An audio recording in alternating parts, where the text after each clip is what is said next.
So you're not going for his job. You're just joining Buddhism. Maybe one day, but yeah.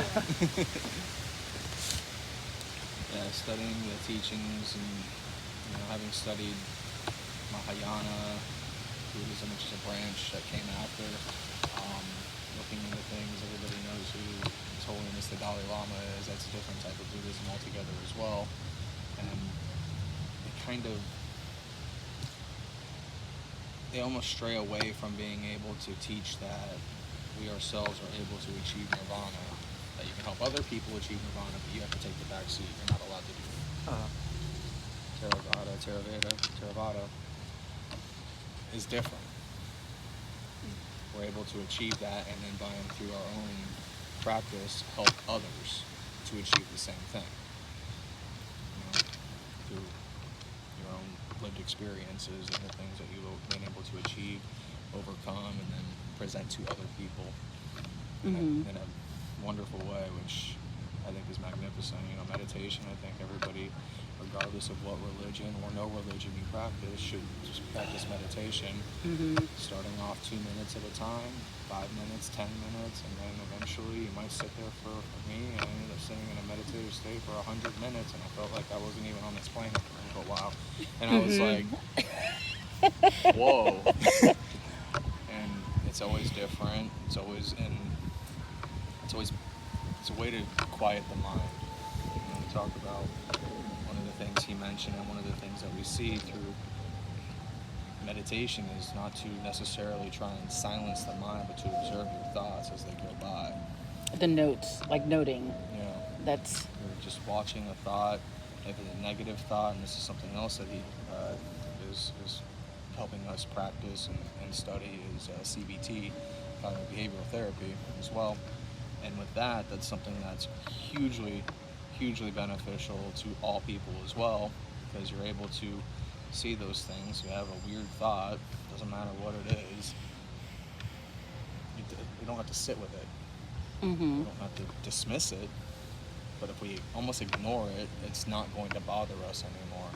So often we attach to these thoughts and we hung up on them, and we're spend hours at a time thinking about it, which is weeks and then months, and we're like stuck on this weird thing that has no impact in our life at all.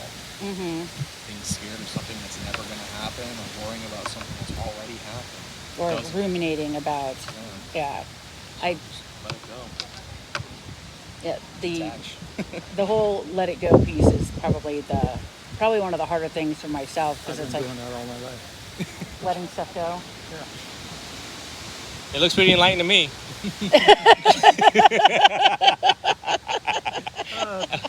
When I was younger, I was so worried about my grades and all that. And he made it this far. This speaks volume. Finally, I thought, this is terrible. I can't keep doing that anymore. So I'd go into an organic chemistry test, never having studied. Somehow I'd get past it. And, well, at my age, it's only the present that counts. Yeah. What did I tell you yesterday about thinking about, you asked me, am I excited about... Traveling down here for the first time in a few years. I said, not really. I said, sometimes anticipation is better than the actual venue itself. Like coming here, I would have thought, I wasn't anticipating coming here, but if I would have been disappointed, it wouldn't bother me. See, he's unmoved by anything that's good or bad. Like I said earlier, pretty enlightening to me. Check mark. In Theravada Buddhism, we have check marks for that. We have check marks for a list of things that we have to do as humans. And, when we start, narrowing down when people have certain realizations, then that's one of the check marks. Is, like I said earlier, unmoved by anything that's good or bad. He had no expectations. It is what it is. It can't be what it ain't. So he came and he was like, oh, great. And if no one was here, he'd be like, oh, that's great too. That wouldn't bother me. Oh, yeah. Yeah, because I thought it used to, the lunch used to be set up differently. Like you grabbed a number and then you ordered, and today it was different. And I'm like, we're just gonna have to go with it because I have no idea how it's set up right now. And it was, of course, wonderful as as I remembered it. So for sure, I'm bringing the next time I'm able to bring the boys. Just now they're older, just like with college and work and whatnot. But my oldest one, he started studying a little bit more. I don't know that it was necessarily Buddhism, but he went out to a wilderness camp to just get clean, and they literally they slept in tents. Everything was they had to go get the firewood to build a fire on which to make their meals. Like they made their own, every day, and that, and they learned things. Like there's all kinds of Boy Scouts. specific therapy. Yeah. Well, there was very intensive therapy for sure, but then there was also. in the Boy Scout. But then that's when they also learned the meditation, and they had what they called solos, where they would have to go out and just camp on their own, literally no talking to anyone, nothing. Even when one of the counselors would come up or a therapist would come up, they would have something written on a post-it, like, do you need anything? Like, you know what I mean? Like just sort of checking in, or but like no, silent, almost like a silent solo retreat. And I remember my son telling me, he said that, he goes, because they did two, they had one in the beginning and the one at the end. He goes, the one in the beginning, he said it was so excruciating loud in his head. And then they had another one at the end, and he's like learning how to do like what you were talking about. Like, okay, when you notice something come up, it's like you can note it, and then, you don't have to hold on to it. It's just, you can coexist, and, so yeah, he still does. And they did tons of,